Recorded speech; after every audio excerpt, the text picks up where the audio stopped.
Yeah, I'm with the game today. I'm in the game today. I'm with the game today. What it is, YouTube? Appreciate y'all tuning in. Been a minute, but the video topic for today is how to progress to pull-ups if you can't do them. But before I get to the video topic, don't forget to like, helps the channel grow. Comment if you're new to the channel. Go ahead and hit that subscribe button. And also make sure to watch the whole video through so you don't miss out on any important details. Feel me? But now, first things first, we're gonna go over form. I'm gonna show you what the form of a pull-up looks like, because you don't want to be doing the wrong thing.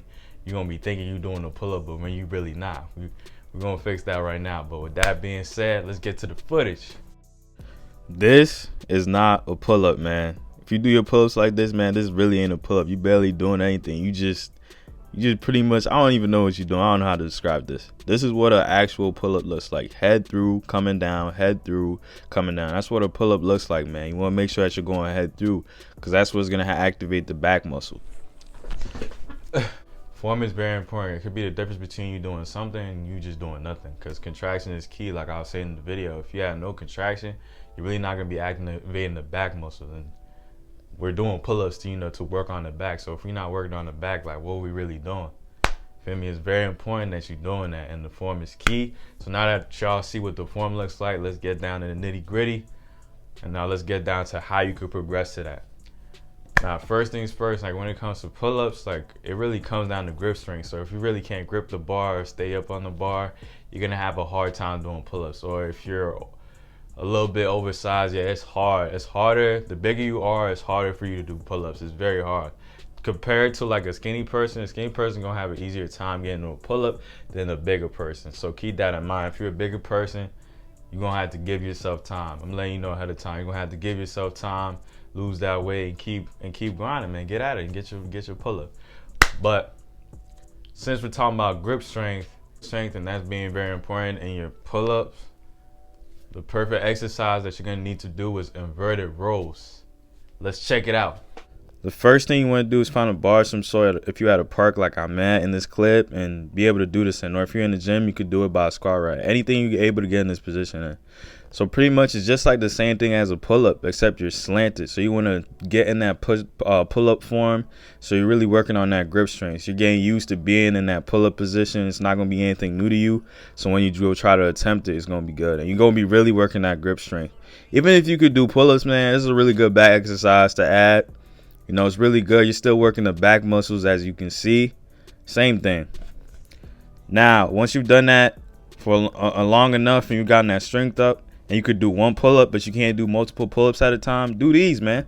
This is still a pull-up, man. Head through, can down. This is still a pull-up, man. It still counts. That's a pull-up right there, man. We pulling up, man. That's a pull-up.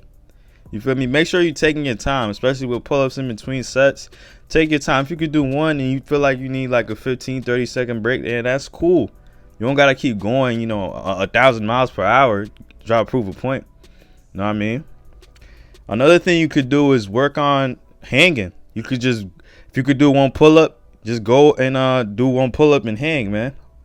You could hang right there, or you could hang below. So you're working on that grip strength, like I was saying. Man, once you've done that for a long enough time, you went through all those steps that I told you, and you feeling confident, like, man, I could do a pull-up. Man, go ahead, go for it. You could do multiple pull-ups in a row. You could go 5. Even though 5, you might be thinking like that's a low number. Bro, that's good, bro. You wasn't able to do no pull-ups before. Think about it. You went from doing 0, or we could say a half. I'm gonna pick on y'all a little bit, from half a pull-up to 1 full pull-up. And also, you don't gotta go all the way down on a pull-up. Like, in my opinion, as long as you go head through and come right there, that's fine. That's perfectly fine. You could go down if you want more. If you want to make it more challenging, you could go down to a dead hang. That's what a lot of people say. But hey, no, this doesn't mean that you're going like halfway. Like when I say don't go all the way down, I mean you don't have to go to a hang position. Like this right here, that's a hang position. I'm pulling up. You don't gotta go all the way down. I feel that's perfectly fine. You're still working the back muscles. The backs are being contracted. As long as the back muscles are being contracted, man, it's cool. It's cool. You ain't gotta do all that extra stuff, man. Just keep it simple and keep doing what's working. If it's working, if you feel like, all right, I need to go down to a dead hang, want to challenge myself a little bit more, and go ahead and do that, man. Go ahead and do that. But make sure y'all stick around. Got some really important information to tell y'all. You know, it's gonna be the final step, so you don't want to miss it. The final and most important step is you gotta stay patient, man. I can't emphasize this enough. It's not gonna happen overnight. You're gonna have to keep working on that pull-up grip, because it all comes down to grip strength when it comes to pull-ups. Like, grip strength is number one, and then relative body weight is number two, because the bigger you are, the harder it is for you to do a pull-up. So you gotta get strong. You gotta get used to your body weight. So if you're doing calisthenics, that's gonna help you get stronger with your relative body weight. So if you keep doing it over the journey, not just doing pull-ups, but you're doing different exercises, push-ups, all that, that's gonna help increase that strength up. So you're gonna be, a pull-up is not gonna be nothing to you eventually.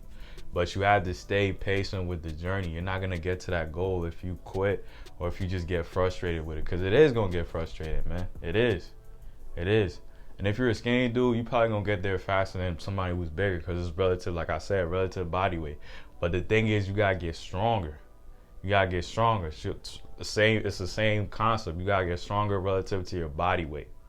So once you do that, you should be able to do a pull-up. I know this video was like 5 to 10 minutes long, but it's definitely gonna take longer than that for you to progress to a pull-up, man. Some of y'all, maybe a month, 2 months, who knows? But the thing is, you have to stay committed to the journey and keep doing what you need to do in order to accomplish that goal. But with that being said, don't forget to like, comment, share this video, and I'm out.